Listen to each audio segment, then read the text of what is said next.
Hi again. Now I'm going to run through the ingredients that I use for making poha. So these are the spices and these are the other onions and stuff like that.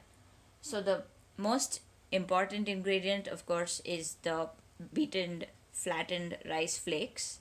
I have taken 3/4 of a cup of red rice flakes. I'm not going to be using potatoes, I'm going to be using green peas instead. So this is probably like a quarter cup of green peas.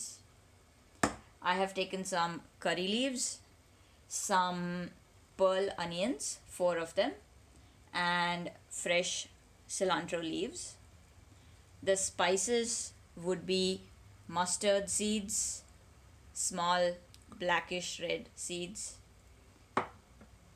split urad dal, which is a split lentil,